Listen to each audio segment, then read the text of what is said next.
If you're writing a book, here are some traps to avoid. Now, before I get to that list, I want you to imagine what your life would look like as a full-time writer.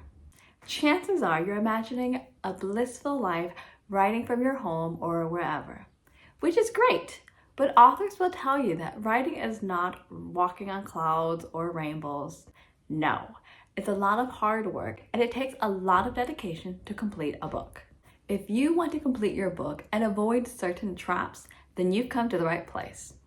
In this video, I want to give you 5 common mistakes that aspiring writers make and what you can do to avoid them. So keep watching.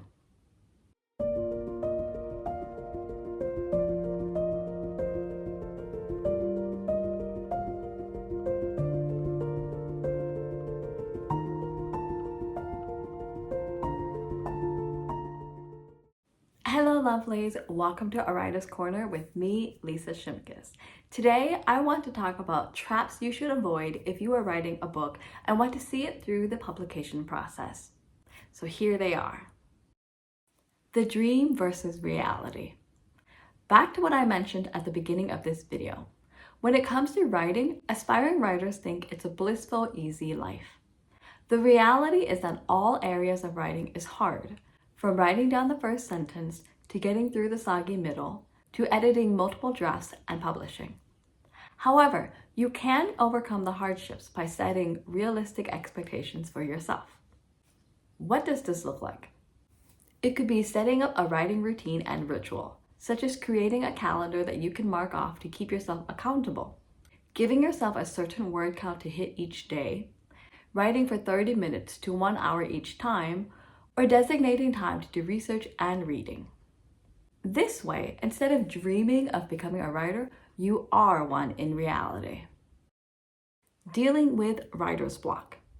Some authors may say writer's block is a myth, while others agree that it's a real deal. If you fall in the latter group, chances are life gets in the way and you find yourself with writer's block. I admit I get writer's block all the time. If this is you, what can you do about it? Firstly, know that you are not a failure if you find yourself dealing with writer's block. Writing is about the journey and the process, not fame, popularity, and a big paycheck. Secondly, build a writing routine that will keep you accountable to your writing. Back to number 1. And thirdly, figure out what works for you when it comes to writing. Do you need outlines and graphic organizers? Do you need prompts in order to get your writing juices flowing? Do you need a writing group to body double? Do you need a quick workout to give yourself a boost before you write? Again, writing is a process, your process. So figure out what that is so that you can defeat writer's block. The editing nightmare. I admit editing is my least favorite part in the writing process. My favorite is being able to use my imagination and write down different scenarios. Editing may be a nightmare for you too. This may be because you are a perfectionist and need to fix everything. You may find it hard to accept constructive feedback from editors, beta readers, and even friends and family. Or like me, you start seeing letters and numbers the longer you stare at your piece of writing. So what can you do to avoid falling into this trap? Firstly, stop trying to fix everything. Work on your drafts, then hand it over to your editor, agent, or publishing house. Then focus on your next writing project.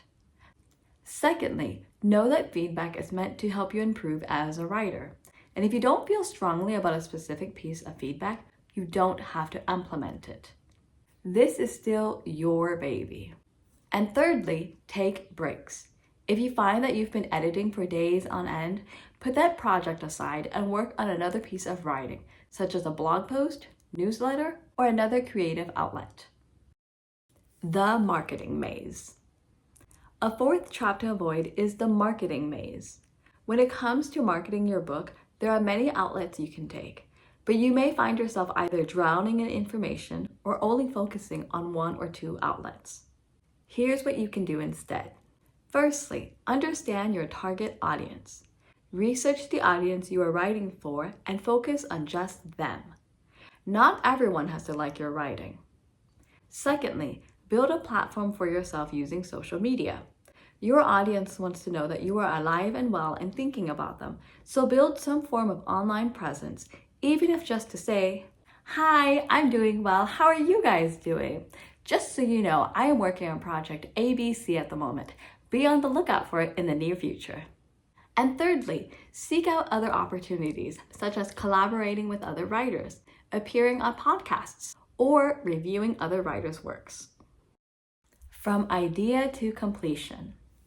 A fifth and final trap is going from idea to completion. This trap is similar to the first trap, where you may find yourself in the starting phase for a certain period, even years. You want to get to the completion stage, even if this stage is finally writing the end and putting that project away. Here are 3 ways to stay motivated so that you can complete your writing. First, celebrate the small victories. Recognize your progress and reward yourself along the way. This could be treating yourself to some ice cream or a night out with friends after you have written a chapter. Second, gain support.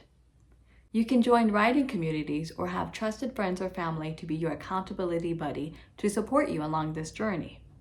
And third, find the joy in your creation. Remember why you started this writing project or your writing career in the first place. Keep motivational phrases nearby, post about your successes, and measure who you are today to who you were this time last year. Chances are you have come a long way, which is great for you. And there you have it, 5 traps to avoid if you are writing a book. Tell me, which trap are you currently in and what will you do about it? Comment below.